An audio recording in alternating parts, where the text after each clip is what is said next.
Consider the motion of a positive point charge only in a region where there are simultaneous uniform electric fields, electric and magnetic field E naught j cap and B naught j cap.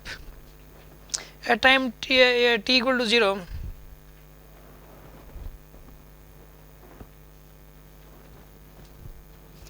uniform electric field भी और magnetic field भी है.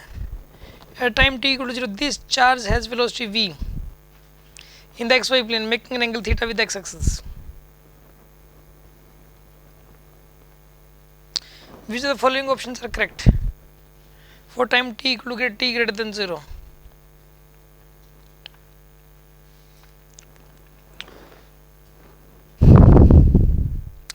A option में theta equal to 0 degree, the charge moves in a circular path in the xy plane.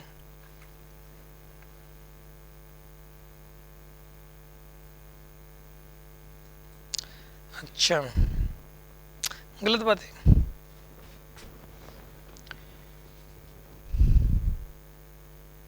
अच्छा, x x angle है ये, v cross b नहीं आएगा X Y plane. If theta equal to 0, the charge undergoes helical motion with a constant pitch along the y-axis.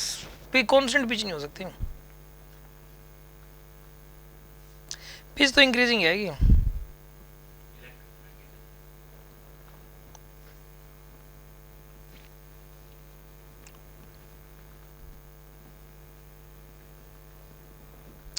Ten degree है तो v cross b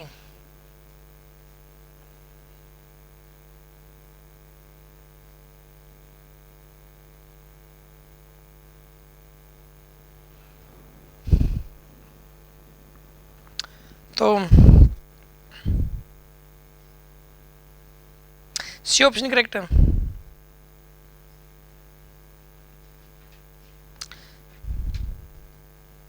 D भी ठीक लग रहा है. आंसर क्या है? ठीक है, सुनो ध्यान से क्वेश्चन ध्यान. C D S C and D correct है. देखो सुनो, ये एक्स एक्सिस है, ये वाई एक्सिस है, ये जेड एक्सिस है. इलेक्ट्रिक फील्ड ऊपर की तरफ ई का, मैग्नेटिक फील्ड भी ऊपर की तरफ बी का.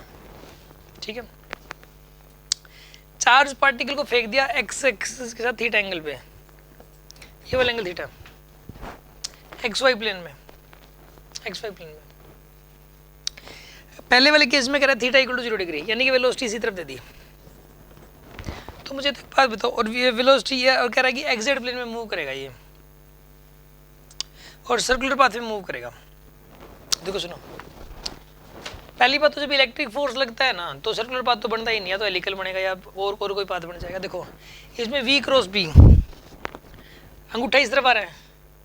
पहले तो मैं आपको एक चीज़ सिखाता हूँ हमेशा ही. देखो अगर मान लो कि मैग्नेटिक फील्ड नीचे है और वेलोसिटी इस तरफ है, वेलोसिटी इस तरफ, मैग्नेटिक नीचे, तो पता है वो सर्कल कैसे बनता है? v क्रॉस b, अंगूठा इस तरफ आ रहा है ना, अंगूठे के सामने एक पॉइंट सोचो आप, ये वाला पॉइंट है, वेलोसिटी की ये पॉइंट हो गया, और वेलोसिटी किस तरफ है? इस तरफ है. तो यानी कि ऐसे से घूमेगा ये, ऐसे से घूमेगा ये.